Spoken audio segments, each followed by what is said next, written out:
What's next for Meghan Markle after Netflix split? From bland social media posts to showing her confident, charismatic self. One expert weighs in on how the Duchess of Sussex can find true success following as ever's split from Netflix. For her title, there was the TIG. From 2014 to 2017, Meghan Markle ran the lifestyle blog she created to share her love for food, travel, fashion and beauty. On the now-defunct site, she declared that this was just the beginning, and she was right.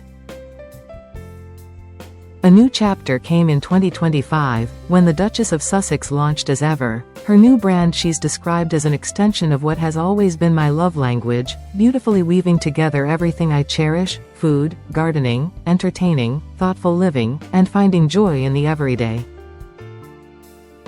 As Ever's launch came 5 years after Meghan and Prince Harry stepped down as working members of the royal family and moved to California. It was developed in partnership with Netflix, but that partnership has since ended. As Ever is grateful for Netflix partnership through launch and our first year. We have experienced meaningful and rapid growth, and As Ever is now ready to stand on its own, a spokesperson for As Ever said. Following the release of the brand's first collection featuring flower sprinkles and wildflower honey in April 2025, it was revealed that the entire product line had sold out in under an hour. Fast forward to today, and reports suggest that Netflix is sitting on a surplus of As Ever products. With the brand now continuing independently, questions remain over whether Meghan can find lasting success. It's been reported that her Netflix series With Love, Meghan won't be returning for a third season, while her podcast Confessions of a Female Founder won't be coming back for a second season. Nick Eade, one of the UK's leading brand and culture experts, tells Hello, "I think she can succeed if she shows some personality and becomes someone who can become relatable. At the moment she has built a persona that just doesn't really resonate, and so it appears she's disingenuous when in fact she's not." At the same time, Nick points out that the level of scrutiny she faces is a shame. He says, "It must be so hard with so many people wanting you to fail. There is and always will be a backlash against them, and whether that's warranted or not, it will have an impact on her ventures, and partners will have to think about whether they are caught in the line of fire by mere association." Meghan and Harry signed a multi-year deal with both Netflix and Spotify in 2020. While the Sussexes and Netflix extended their creative partnership in 2025 with a multi-year, first-look deal for film and television projects, their deal with Spotify ended in 2023, almost a year after Archetypes, the Duchess Spotify podcast, premiered. Where Meghan went wrong. As for where Meghan has potentially gone wrong with her ventures, Nick suggests, "I think she has done too many things and not strategized her rollout and thought about what the outcome would be of all the ventures she has worked on.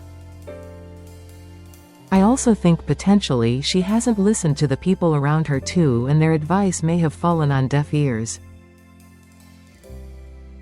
A lack of consistency has also been a problem, according to Nick. I think that Meghan has tried her hand at many things. It feels like none of them have landed as well as she would have hoped. The problem with them is that they haven't been consistent and they have almost been too preemptive. She launched With Love, Meghan before she had product to sell. She launched Confessions of a Female Founder before she was a bona fide female founder, and so none of it felt well thought out and came across disingenuous," Nick says.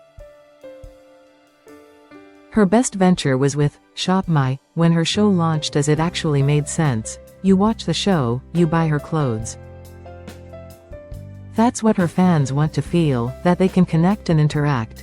It came to light last September that Meghan had quietly shuttered her Shop My page, where followers could purchase a hand-picked and curated collection of products.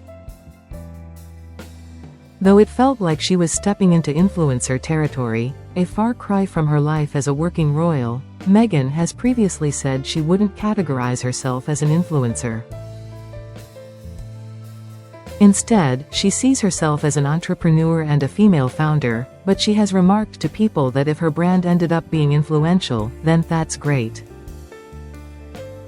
What Meghan can do next? I think the best thing for her to do is to throw off all the royal flair and just be herself, a confident, charismatic, compassionate woman who has created a brand, loves clothes and can sell them, and is an entrepreneur who empowers others, Nick says. I think that she needs to show her personality off much more, and her children, and become what we want her to be, and that's someone relatable, funny, with flaws and full of personality.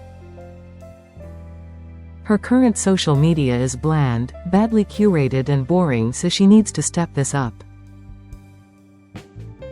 It's her royal title, given to her upon her marriage to Prince Harry in 2018, that Nick believes is largely what continues to currently attract audiences. And it's a shame, as her personality and her natural elegance and demeanor is much more than her title, he notes. Reflecting on Meghan's potential to build a lasting, successful brand like Gwyneth Paltrow's Goop or Chip and Joanna Gaines' Magnolia, Nick points back to the Tig, which was full of personality and made her accessible. If she can go back to that kind of relationship with her audience, then I think she could have a chance to have a lasting brand, he says. But as it stands, as ever feels like it's lacking heart, and the only heart that should be beating at the center of it is Meghan's, and it's not.